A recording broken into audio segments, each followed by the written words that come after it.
Bienvenue sur les podcasts du collectif Voix libérée. Bienvenue. Aujourd'hui, on va plonger dans une réflexion assez forte qui nous vient du collectif Voix libérée, un groupe qui, on le rappelle, donne la parole aux victimes. Et leur analyse, elle touche un point sensible, le lien entre le rôle social, très important, de l'Église catholique et une vulnérabilité particulière des enfants de milieux modestes face aux abus sexuels. L'idée centrale du texte qu'on explore, c'est un peu ça.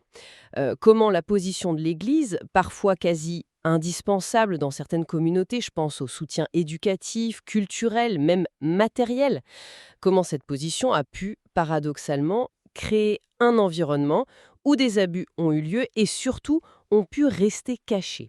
Tout ça à cause notamment de la dépendance des familles les plus modestes. C'est assez percutant comme idée, déballons ça. Oui, c'est un angle vraiment essentiel. Il faut préciser, comme le fait le texte d'ailleurs, que les abus malheureusement touchent toutes les classes sociales. Ça, c'est clair. Mais ce qui est mis en lumière ici, c'est une dimension plus structurelle, systémique si on veut, qui concerne spécifiquement les enfants de milieux pauvres ou son grand réseau social. Et ce rôle de l'Église, un peu comme un substitut social, le texte le décrit bien.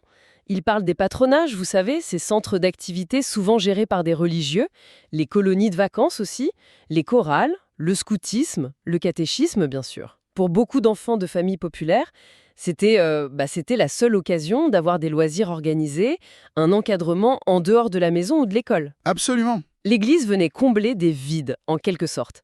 Et ça lui a donné une influence considérable. Et c'est précisément là qu'on voit se mettre en place un mécanisme assez complexe. De confiance, d'abord, et puis de dépendance. Les familles confiaient leurs enfants, souvent avec une foi, une confiance quasi aveugle, non seulement dans l'institution morale, mais aussi dans celle qui leur offrait, gratuitement, un service vital. Alors, comment imaginer le mal venant de là où venait l'aide, le soutien? C'était presque impensable. D'accord. Et cette dépendance, elle crée donc une difficulté à remettre en cause, à alerter si quelque chose n'allait pas. Exactement, c'est ce que le texte avance. Cette dépendance, à la fois matérielle, parce qu'on reçoit une aide concrète, et puis symbolique, liée au prestige de l'Église, eh bien, elle a fortement freiné, voire empêché, les familles de contester, de dénoncer. Il y avait sans doute la peur de perdre cette aide, ou alors le sentiment que leur parole ne pèserait rien face à l'institution. C'est une position très difficile. Oui, je vois. Ce qui est vraiment troublant dans cette analyse, c'est cette idée que la fragilité sociale même de l'enfant et de sa famille, que cette fragilité ait pu être, disons, exploitée par des prédateurs.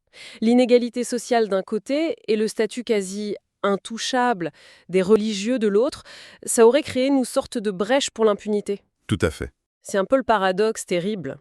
Euh, la mission d'aide, la mission sociale qui sert en quelque sorte de couverture. C'est ça qui est vraiment intéressant, enfin intéressant et glaçant. Oui, et le collectif Voix libérée, il va même plus loin.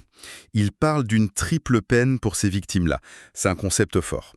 Il y a d'abord, bien sûr, l'agression elle-même, la violence subie. Ça, c'est la première peine. Ensuite, il y a le silence.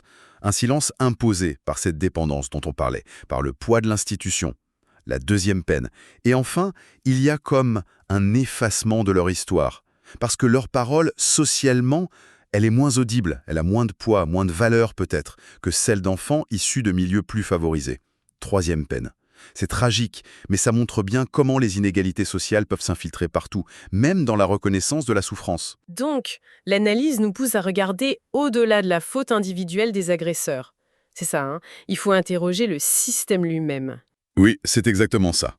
Le texte met en avant une responsabilité qui dépasse les individus, il interroge la responsabilité de l'Église.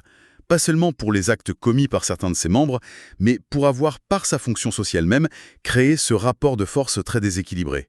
Et, on peut élargir un peu, ça interroge aussi la société dans son ensemble, pour avoir, en quelque sorte, délégué massivement l'encadrement des jeunes, surtout les plus fragiles, sans toujours s'assurer qu'il y avait des garde-fous suffisants, des contrôles efficaces. D'accord. Donc, pour résumer, si on suit bien la pensée de Voix libérée, cette mission sociale de l'Église, qui a eu des aspects positifs, on ne le nie pas, Non, bien sûr. aurait aussi en même temps créé un terrain propice à la vulnérabilité et potentiellement à la prédation. particulièrement pour les enfants des milieux les moins favorisés. C'est tout l'appel du collectif, oui. Il faut reconnaître cette dimension sociale, systémique. Ce n'est pas pour jeter l'opprobre sur tout, mais pour comprendre. Comprendre comment cette position d'influence a aussi pu générer des zones d'ombre, des zones de danger. Et si on veut protéger efficacement les enfants aujourd'hui, ça passe par là. S'assurer que la précarité, l'isolement social ne deviennent plus jamais des facteurs qui rendent vulnérables face à ceux qui justement sont censés protéger. C'est une leçon importante. Tout à fait. Et ça soulève une question plus large encore, qui nous dépasse un peu, mais qui est essentielle pour l'avenir, au-delà de ce cas précis de l'Église. Comment on fait aujourd'hui pour garantir que toutes les institutions, qu'elles soient religieuses ou pas d'ailleurs, éducatives, sportives, caritatives, toutes celles qui travaillent avec des personnes fragiles, comment s'assurer qu'elles ont bien des mécanismes de contrôle ? Des contre-pouvoirs réels, transparents, efficaces. Des mécanismes qui ne reposent pas juste sur la confiance, sur la bonne intention affichée.